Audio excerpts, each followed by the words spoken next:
the UK, generally speaking, kind of coming full circle and going back to the more conservative, right wing kind of thing, or do you see it continuing to head the way it's going? No, there's a huge sort of demand for it now.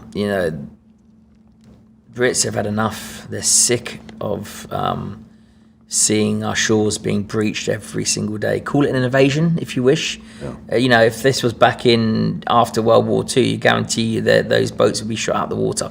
Yeah. So what makes it any different? Oh, what? Because they know that they're playing the system and that they're wearing all bright, life jackets and it's human rights. We're part of the. Churchill wouldn't have fucked around with it. No, he wouldn't have fucked around with it, and it's because we're part of the European Convention of Human Rights.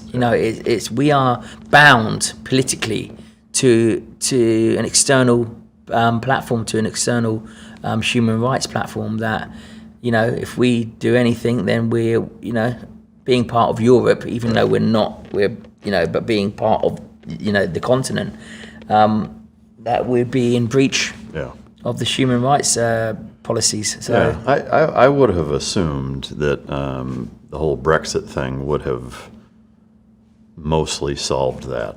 That's what people thought, Mike, right? That's what people voted for. People voted for Brexit for immigration. No, let's call it what it is. There's no two words about it. Yeah. Even I voted because I thought we got to get a grip on the immigration.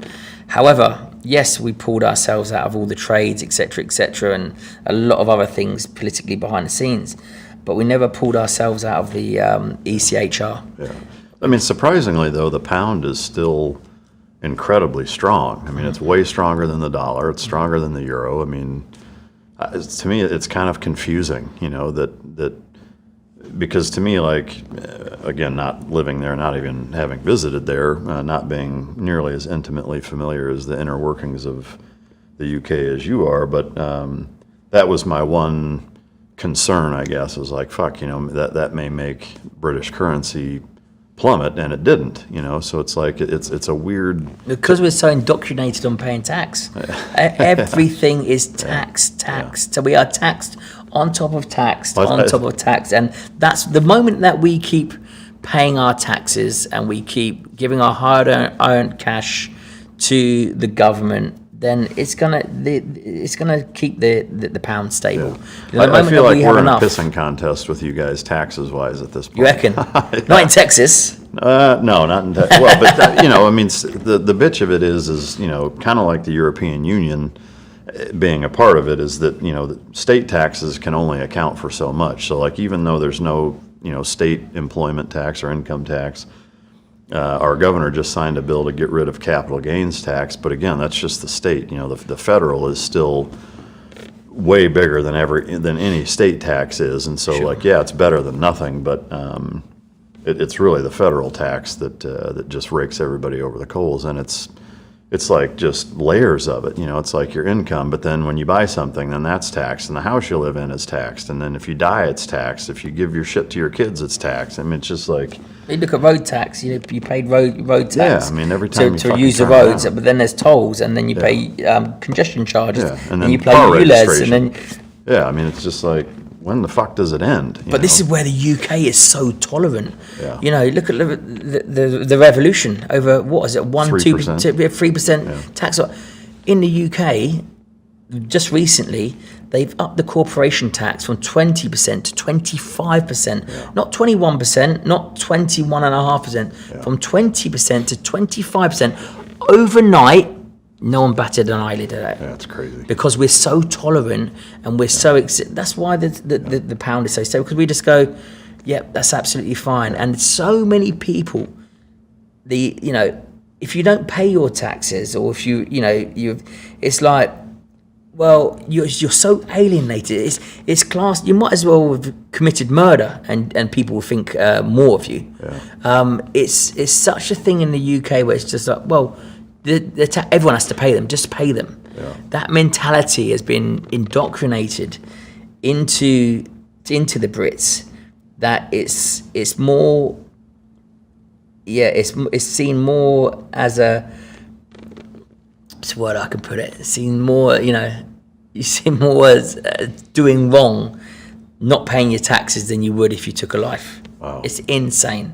Like it's made into that big of a Yeah, deal. it's that ingrained and that indoctrinated into you. It's just And like, there's no limit to it. It's like double it. No, it's fine. That's how it's supposed to be. And double it. The French, for example, when they were going to bring in road tax, they pay tolls. Yeah. Every toll. When they were going to bring in road tax, they shut down the whole country. Yeah. All the farmers, protested, and that's the one good thing the French, dumping piles of horse Yeah, shit all over yeah. government buildings and stuff. Yeah, so they went, okay, we won't do road tax. You're right, because you're already paying to use the roads, the tolls. Yeah.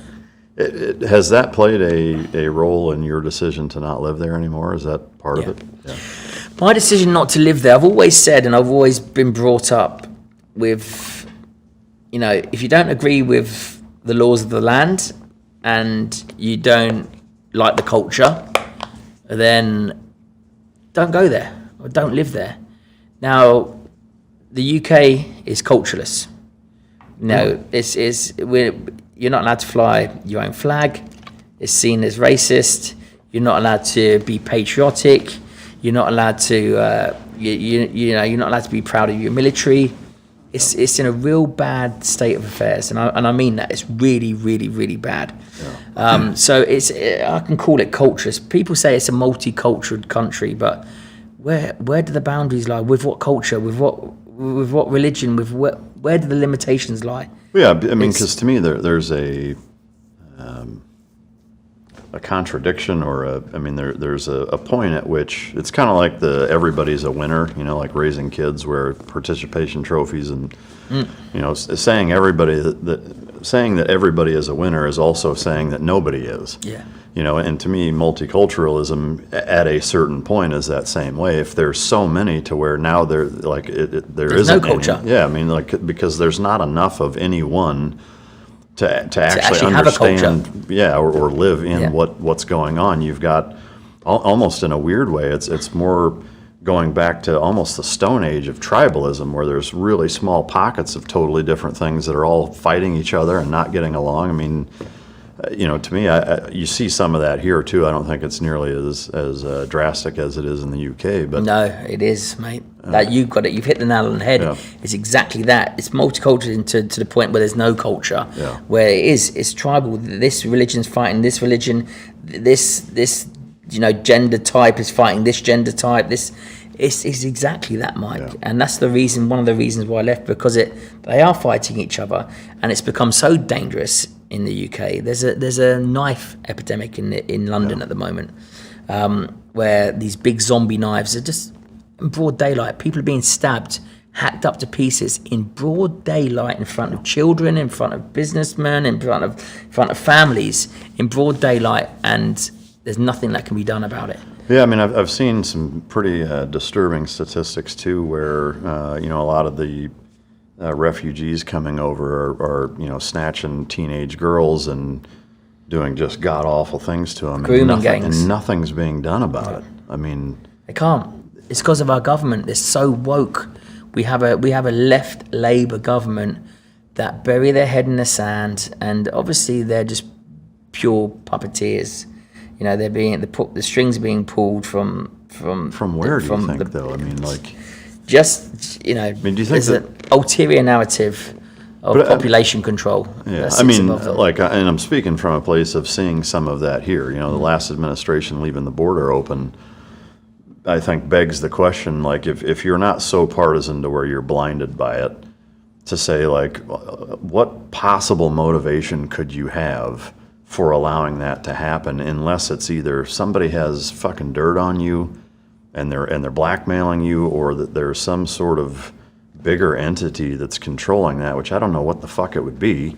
But I would ask kind of the same, is do you know of, is it a foreign state influence that's trying to drive this? I mean, for somebody who's a patriotic Brighton, born and raised, and is now in a position of leadership and power, like, in what possible scenario could motivate somebody to allow their country to be degraded to that level? Like where's the motivation? It's it goes a lot deeper and it's a lot more complicated. And you know, the one thing that I always do say is follow the money. Yeah. You know, But where's the money coming from? follow the funding, follow the narrative. You know, follow who owns. You know, why do the mainstream media give such a voice to such a minority? You know, all these protests, they're all funded.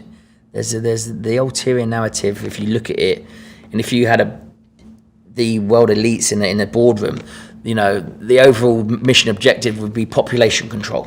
You'd have it there, population control. That's the mission objective. Right, what comes off of that? Division, fucking fear. You know, it's like there's so many different things. You know, blacks against whites, fucking gays against fucking trans, fucking straights against, you know, Labour against fucking conservatives. It's all to control the population. And even, you know, going back as far as, well, I say as far, it's not even that far away. It seems like but you know, the pandemic. It's like wow. Talk about population control, whether that's too many people here or controlling, but you know, the overall objective of population control, which has to be managed somehow, is being managed in the wrong way. Yeah. And it's gone completely out of control. And also with the UK, you know, 14 to 16 years ago, they started the immigration program.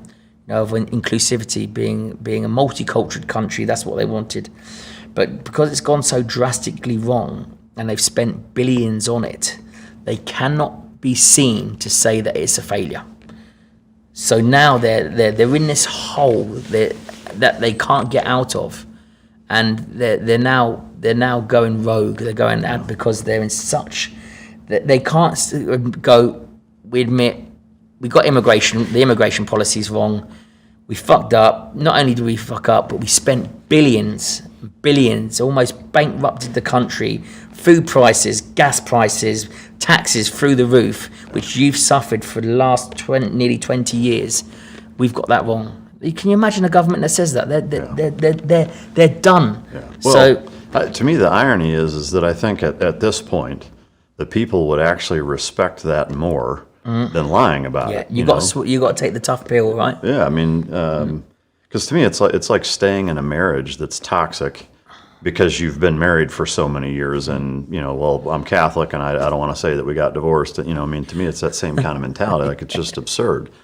I'm curious. I mean, when you say follow the money, are you aware of any, whether it's state, government, or family, or any money trail entity that is influencing the UK in a negative way? Are you aware of where the money would go? Yeah, well, I'm not aware of it. But when you think of the overall narrative and objective and who owns the media company, you know, you could go into a whole rabbit hole about this, Mike. You know, who owns the media companies, who's funding the protests, you know, where these narratives are coming from.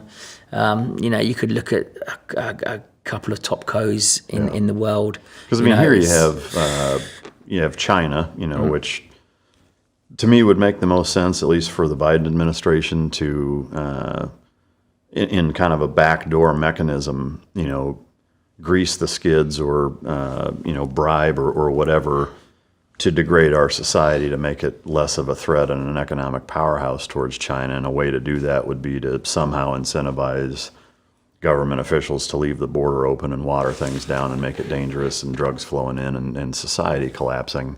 And then you have Soros, which I don't know if he has any interest in the UK at all. And, you know, but there's a lot of money trails leading back to him and his family of, you know, funding protests and, you know, civil unrest and shit like that. But I, you know, again, I don't. But you look at the East to the West, they're like chalk and cheese. Yeah. Now the West call the East, you know, that, you know, communists, they absolutely, you know, it's a totalitarian state. It's, you know, there's no democracy there. And why are they so different? Why, you know, why is the East so different to how the West functions? So, you know, there's definitely, I think there's definitely a layover there. But, you know, do you know what I'm really concerned about, and what I want to do is the UK, because to see it the way it is, it's a sad state of affairs. Having served my country and my people, my queen back in the day. To see it the way it is and to see the direction that it's going in, all I can do now is focus on that. I see America have started to get their shit together, which is great, which is giving us hope and giving us an example to sort of, go towards or to adhere to. But right now it's like, right, how do we cut off from any external influence that is causing the UK to crumble in such a way? Yeah. So there's actually, I'm looking at actually running for mayor of London. No shit. In That's May awesome, 2028. That's so cool. there's a huge That's awesome. there's man. a huge demand for it. I've got a huge backing from the public.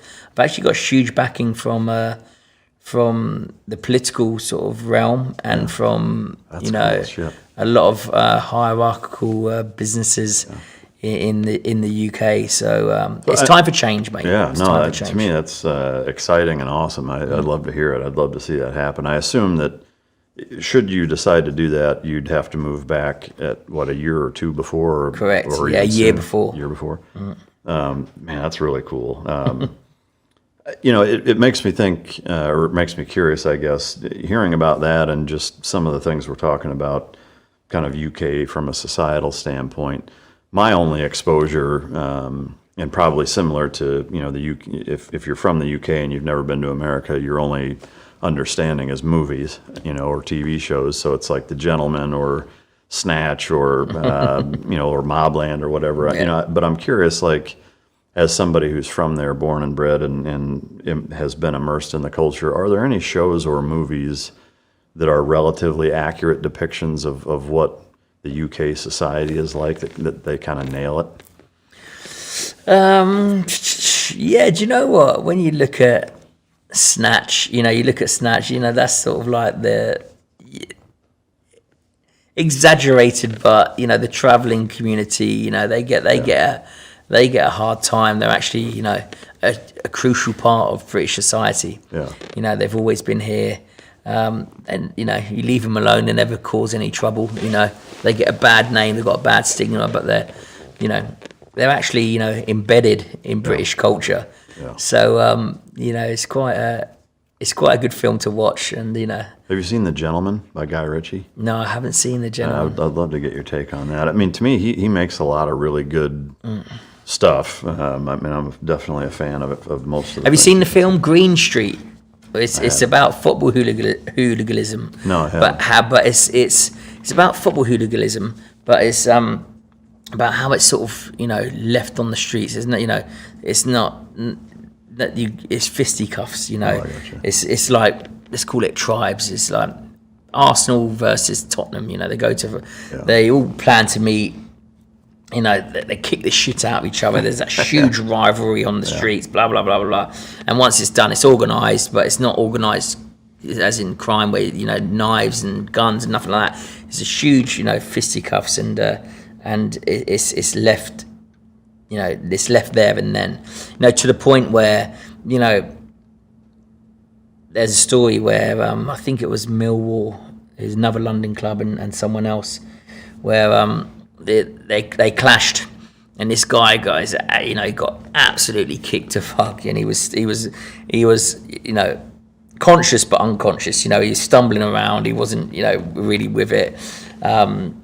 He was knocked down on his feet, if you wish. Yeah. And he's been separated from the group, and he stumbles into the Millwall end. All the groups are separated, and all the Millwall, and he stumbles into a Millwall pub. And he's there, and he's got the opposition. I can't remember what club it was. I think it was Millwall. He's got the opposition's jersey on, if you want to call it, or the football top. And they just, they just sit him down, and they buy him a drink, and he's got fucking broken nose, there's blood everywhere, he's fucking, and they go in and they buy him a beer, and he ends up drinking with him all night, and he's concussed, he's fucking, and then away they go, and they probably end up fighting, on the away match, in a couple of months' time. Yeah. So Green Street is quite a good depiction of the football world, because Yeah. football is everything in the UK. Soccer, right, is absolutely everything. You know, people give up their whole weekends for football. You know, their family comes second when it comes to football. I'm not saying I agree with that, but you know, it's such a cult following. It's got such a cult following that if you want to get a good indication of what, you know, of what happens on the streets or what happens, you know, entertainment wise at weekend, then it's football. They're football mad. Yeah, I mean, seeing that, I don't know if it's called Wrexham or not, but the Wrexham Club Wrexham, project where Ryan Reynolds. That's it, Ryan Reynolds. Yeah. I mean, that gives, I think, good real insight into just how big of a deal it is to that town, and you know, there's kind of mixed feelings of having Americans come in and whatever, but it's kind of a neat story. But you've seen Mobland, right? The show. Yeah. I mean, is Is that pure cinema, or is there you could, with Mobland, you could, you know, it's not you won't say, oh, that's fictional film, you know.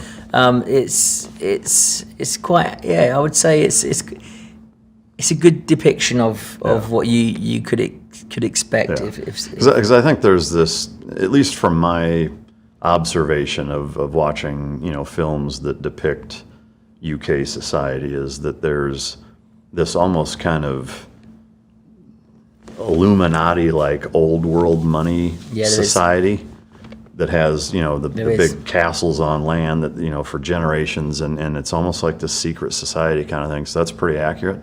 Yeah, there is definitely a lot of old money. There's a lot of private clubs. Yeah. There's a lot of gentlemen clubs, as in, you know, right.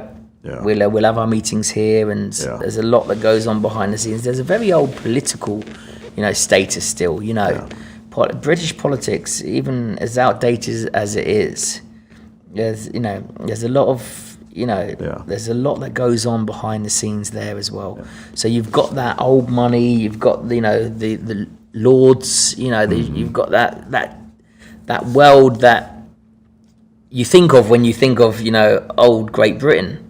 You know, it's very much like that still. Yeah. So now, being somebody with your background, I assume that, you know, or I guess I'm asking, like, and maybe you don't want to say, but like, have you gotten peeks into that world, being from a security standpoint? I imagine, because, you know, people like that would say, well, if I'm hiring somebody to run security, like I want an SAS, SBS guy, you know, have you been around any of that because of your background, or? Yeah, absolutely. You know, the underground world, if you wish, the higher echelons of the underground world have to work, you know, with certain businesses, with certain, you know, I would say political parties, but, you know, there's definitely a connection between the two. Yeah. Now, I know organisations from the underground world that obviously, you know, they respect me enough to not get me involved, and I respect them enough to you know, to keep that line between us. Right. But now, if I hadn't joined the military, then I would probably very much be in that world, or, you know, I'm not saying doing whatever, but, you know, there's definitely a line there. But when you think of the word old school gentleman, think of these underground leaders. You know, they're firm but fair. You know, these aren't people that, you know, that aren't, you know, they want sort of justice for their communities. They want what's right for their communities. They want their communities to thrive, and you know, that's still very much there, I would say. Within that, I guess if you want to call it a genre of society, is there a prevalent industry from a financial standpoint that most of them are involved in, or is it just all different types of shit?